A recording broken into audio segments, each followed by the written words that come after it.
Why does Instagram constantly make you feel weak, incomplete, inadequate, and as if you are always lagging behind in life? Why does a hard to describe, slightly painful restlessness wash over you every morning when you open your eyes and touch the screen? The answer is actually very clear because the system is built exactly on this.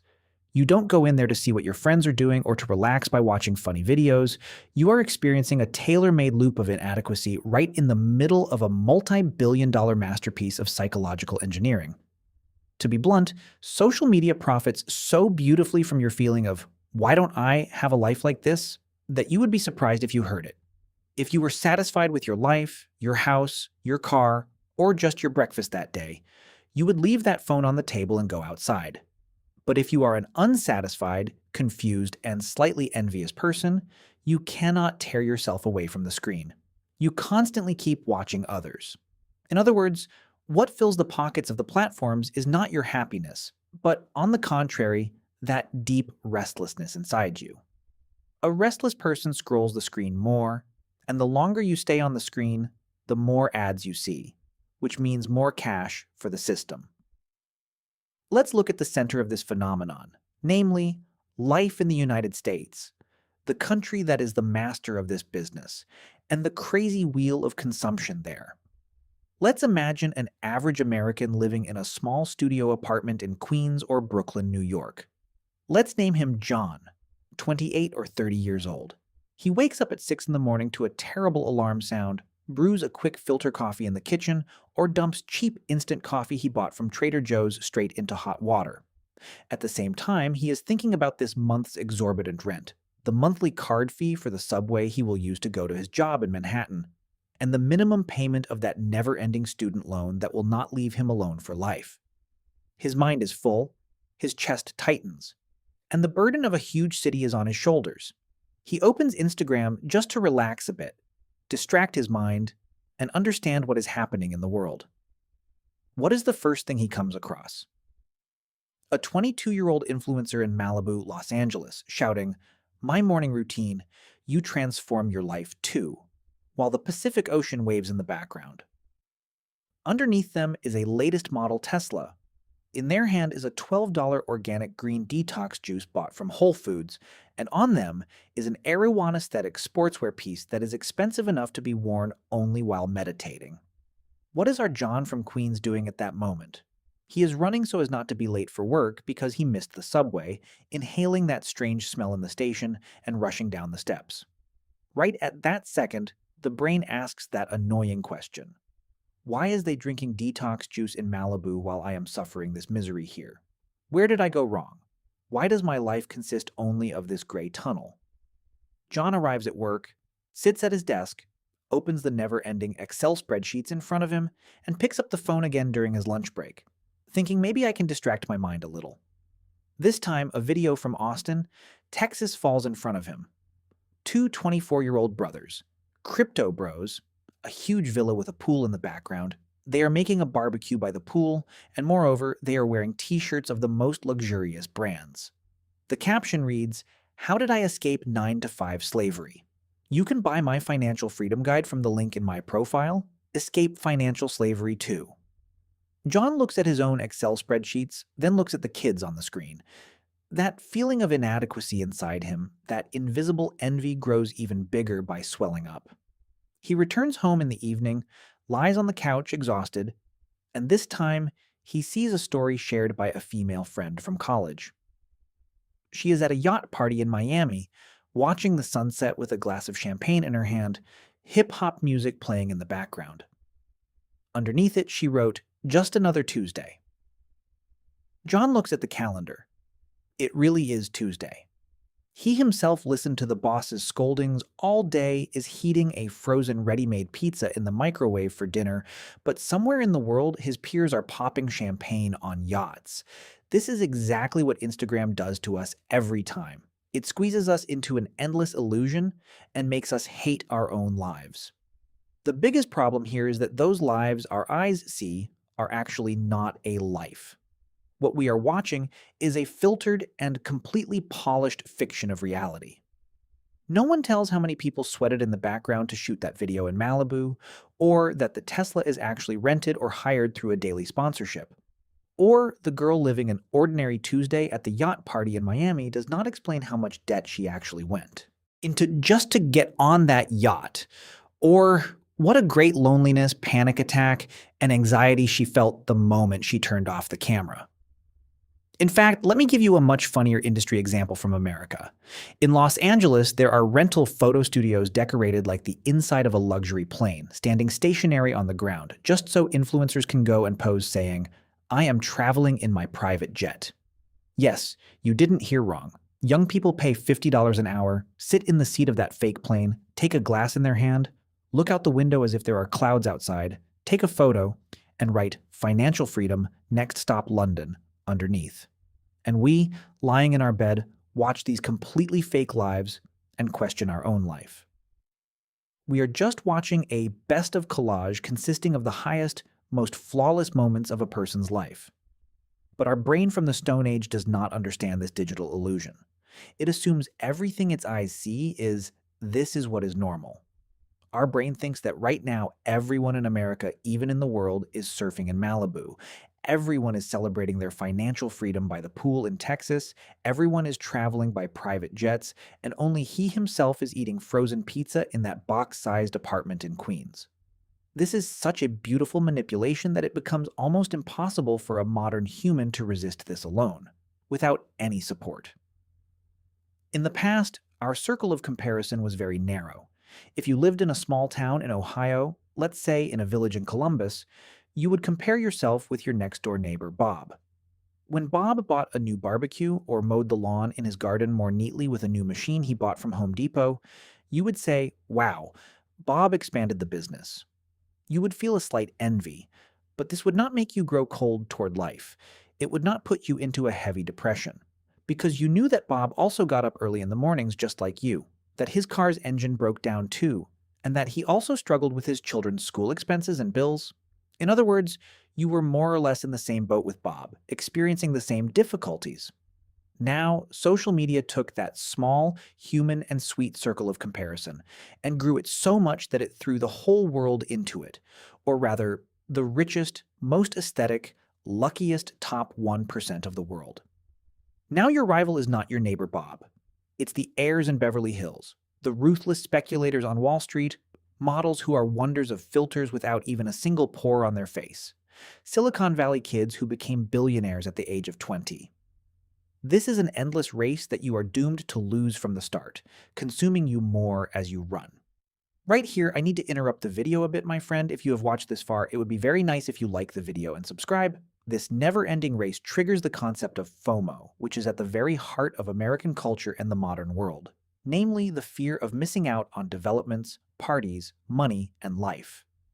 Others are partying. Others are having fun in the front row at Coachella. Others are sipping champagne at New York Fashion Week, while I am scrolling the screen in my pajama set in my bed. Here, this feeling is what programmers, data analysts, and company executives in Silicon Valley love the most, because the algorithms they built feed exactly on this emotional state. The biggest secret of social media is this: a happy, peaceful human who is at peace with their life, knows how to be content with what they have, and is satisfied is not a great user. Because that person puts their phone on the table, meets with their friends, walks in the park, loves dogs, reads books, or just sleeps. In other words, they don't bring money to the platform, don't watch ads, don't produce data. But a person who feels restless, incomplete, inadequate, and lonely, that person cannot tear themselves away from the screen. To fill that massive void inside them, they keep sliding their finger upward, hoping to see a solution, a consolation, a discount code, or someone in a worse situation than themselves in perhaps the next post. Hours pass. It becomes midnight. Their eyes turn bloodshot. Their battery dies. But they are still there. And for advertisers, there cannot be a sweeter, more manipulable customer than this. The system knows better than you how many seconds you looked at what, on which post you slowed down your finger, on whose profile you spent more time, and zoomed in on photos. Algorithms are like artificial intelligence spies, watching your movements every second. Let's say our John, while browsing on Instagram, stopped for 3 seconds longer than normal on the video of that cool, muscular fitness influencer. He looked at those flawless abdominal muscles of the man in the video, then lowered his head, touched his own belly, and sighed. The algorithm immediately catches that signal of inadequacy, aesthetic anxiety, and insecurity radiating from John's brain at that moment, and a digital note is immediately dropped into the system's database. User is currently not satisfied with their body, is aesthetically fragile. Just 5 seconds later, when John moves to the next story, a full-page ad falls in front of him. Organic protein powder with guaranteed abdominal muscles in just 30 days, plus free shipping to New York residents exclusive to this weekend. Buy now. Do you think this is a coincidence? Of course it's not. This is the direct detection of your weakest moment, your deepest vulnerability, and turning it into instant cash. Or, let's think of another scenario, because this system works with millions of different scenarios every day. You are sitting at home on the weekend watching an old sitcom on TV just to have background sound. You opened Instagram, and a friend of yours who barely graduated from college appeared in front of you. The kid went to one of the most luxurious, most expensive restaurants in Manhattan, whose reservations are filled months in advance, and is eating a Wagyu steak that is $90 a plate, sharing the elegant glass next to it and writing, "A great evening, a great energy," underneath. You are about to heat yesterday's dried-up pasta in the microwave at home. How annoying, isn't it? Even I got annoyed while telling it. You find your own life monotonous. Right at that moment, the algorithm understands that you have entered this mode of, my life is so boring, I must do something urgently. What do you think appears in front of you in the next post? Add excitement to your life. 40% discount on last-minute Las Vegas flights and luxury hotels for the weekend. Book now, pay in 6 installments with Apple Pay. Social media does not just sell your attention. To be able to sell that attention, it first makes you psychologically vulnerable, envious, and needy. Then it piles up the artificial products, clothes, and tours that will relieve that vulnerability in front of you like a savior. In economics, we call this literally the economy of selling salt to an open wound. The weaker, uglier, poorer, unpopular, or incomplete you feel, the more you consume. Think of the famous Black Friday madness in America. People crush each other the moment the doors open, TVS fly in the air in Target or Best Buy stores. Why? Because a large part of those people do not buy those TVS because they really need them. They are trying to fill that massive void of inadequacy they feel when they cannot reach the image of the ideal American home they see on social media and in advertisements with items. While the system sells you the feeling of inadequacy, it immediately whispers the following lie right behind it. If you buy that expensive coat, you will be cool like that kid in Soho too. If you go to that luxury restaurant, your life will sparkle like those in Manhattan too. If you hold that coffee in your hand and take a photo with a superior attitude, you will be a part of this elite rich club too. And you go, by forcing your budget, maybe cutting back on the bills you need to pay that month or pushing your credit card limit to the end, you buy that expensive, excessively sugary coffee from Starbucks, which is actually just a milky syrup. Just to be able to say, I am here too, I am not weak, look, I have money to spend too. My life is very cool too. You share that story where your name on the cup is visible. How pathetic, isn't it? Now you too have become literally a part of that massive, ruthless wheel. Now it's your turn to pump the feeling of inadequacy into others. That single, flawless photo you took with that coffee, with that filter, will perhaps cause another university student sitting at home in another state who has no money in their pocket to sleep unhappily in their bed that night, feeling miserable, inadequate, and unsuccessful. The loop feeds itself. Unhappiness breeds unhappiness, and billionaires in Silicon Valley lean back, count their money while watching their stocks rise. Well, how do we get out of this crazy modern slavery? Isn't there a way? Are we going to throw the phone on the ground and break it in the middle of New York in Times Square? Or are we going to pack our bags, go to Pennsylvania, join an Amish community, and live a life without electricity, without technology, doing only agriculture and animal husbandry? Of course not. There is no need to exaggerate that much. We live in this world. We are the people of this era. We manage our work, our bank accounts, our job interviews with these phones, and we have to use these digital tools. But we will set the rules. Instead of being a slave, we will be the master. We will beat the algorithm at its own game, meaning we will hack that digital monster with our own mind. The first step of this is to do a very ruthless, radical, and clear digital consumption diet. One by one, unfollow those influencers, luxury lifestyle accounts, and sketchy crypto gurus who make you feel inadequate and pump nothing but misery or envy into you. If you can't unfollow them because they are relatives or old coworkers, hit that mute button immediately. Avoiding their perfectly structured fake lives isn't cowardice. It's a move to protect your own mental health, your wallet, and your soul. Let them live in their fake worlds with rental cars. Refuse to be exposed to it. Secondly, never forget the illusion behind that bright screen. Everything you see is a fiction, just like a Hollywood movie. When you finish this video, slowly lock that screen and leave your phone face down on the table. Lean back, relax your shoulders, and take a deep breath. Look around your room, out the window, at the trees.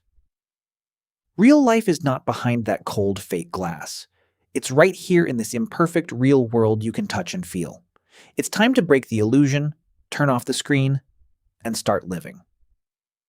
Welcome to your reality. It's much more beautiful here. Oh, and one more beautiful thing, liking this video and subscribing to my channel. Take care, my friend. See you in the next video.